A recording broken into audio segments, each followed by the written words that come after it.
चलिए अब बात करते हैं कांग्रेस पार्टी की। कांग्रेस पार्टी में एक बार फिर से घमासान मचा हुआ है। पार्टी में पहले से ही कई नेता नाराज चल रहे थे। आज कांग्रेस के एक बड़े नेता ने, गुलाम नबी आज़ाद, उन्होंने इस्तीफा दे दिया। इस्तीफे के साथ गुलाम नबी आज़ाद ने 5 पन्नों की एक लंबी चिट्ठी लिखी।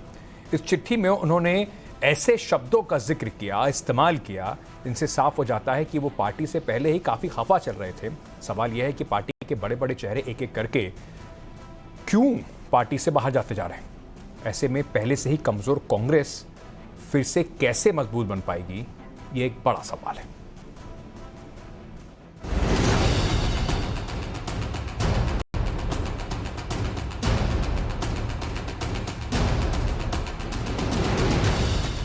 रिमोट कंट्रोल, चापलूसी, बचपना और परिपक्वता, रबर स्टैंप, काबिलियत खत्म, इच्छा शक्ति का अभाव, पीएम का अपमान, पार्टी बर्बाद, ये सारे शब्द उस पार्टी के टॉप लीडरों के लिए लिखा गया है जो पार्टी पहले से ही अपनी खोई हुई राजनीतिक जमीन को पाने के लिए दिन रात संघर्ष कर रही है। ये सारे शब्द गुलाम नबी आजाद ने लिखे हैं अपनी इस्तीफे वाली चिट्ठी में। इसी के साथ कांग्रेस पार्टी से उनका 5 दशक पुराना रिश्ता खत्म हो गया। पिछले कुछ महीने में कांग्रेस आलाकमान से सीनियर नेताओं के नाराज होने का ना तो ये कोई पहला मामला है और ना ही गुलाम नबी आजाद अकेले नेता हैं जो नाराज हुए हैं। थोड़ा पीछे पलटकर देखने पर पता चलता है कि गुलाम नबी और कांग्रेस पार्टी के बीच रिश्ते उस वक्त से ही खराब हो चले थे जब कार्यकाल खत्म होने के बाद उन्हें राज्यसभा नहीं भेजा गया था। इसमें भी कोई दो राय नहीं है कि राहुल गांधी जी सबसे मुखर नेता अगर कोई पूरे देश में है जो विपक्ष की आवाज है तो वो राहुल गांधी है। तो ऐसे समय में हम ये उम्मीद करते थे कि गुलाम नबी आजाद साहब जैसे वरिष्ठ नेता कांग्रेस के कार्यकर्ताओं के साथ मिलकर के विपक्ष की आवाज और जनता की आवाज को अपना बल देते। It's most unfortunate, most regrettable that at this point of time we have had to read this letter that has been released to the press. अपनी इस्तीफे वाली चिट्ठी में गुलाम नबी आजाद ने गांधी परिवार और खासकर राहुल गांधी को खूब निशाने पर लिया है।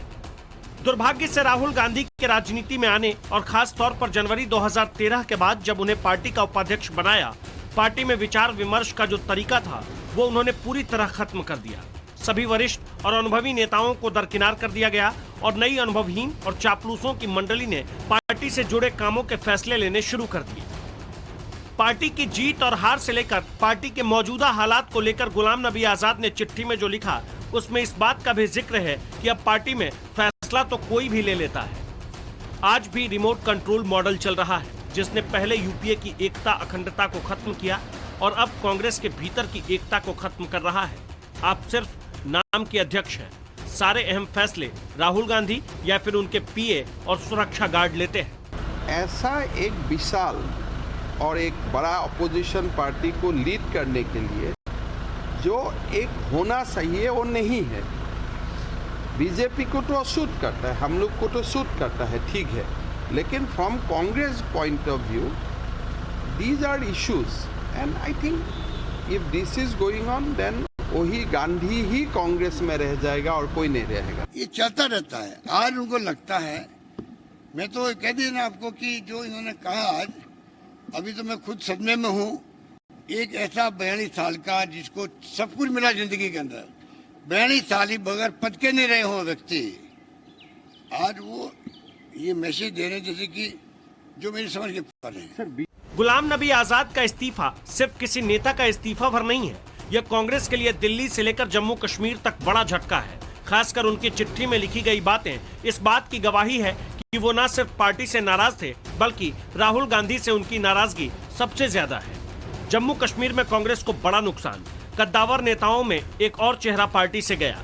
कांग्रेस पर खुलकर हमला करेंगे गुलाम नबी आजाद। गुलाम नबी आजाद के निशाने पर राहुल गांधी हमेशा रहेंगे।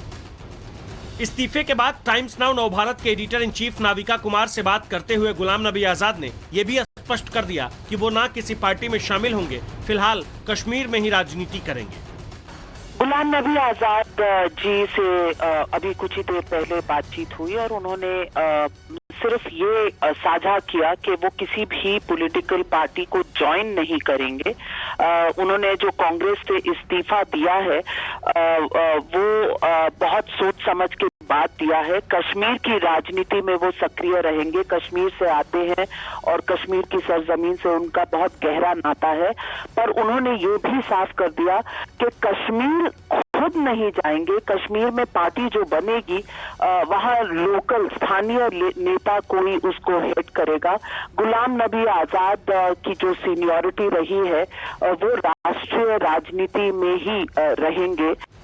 कांग्रेस पहले से ही काफी कमजोर हो चुकी है। ऐसे में पार्टी के पुराने और बड़े चेहरों का जाना किसी भी तरह से कांग्रेस के लिए ठीक नहीं है, वो भी ऐसे समय में जब देश में लोकसभा चुनाव होने में 2 साल का भी वक्त नहीं बचा है।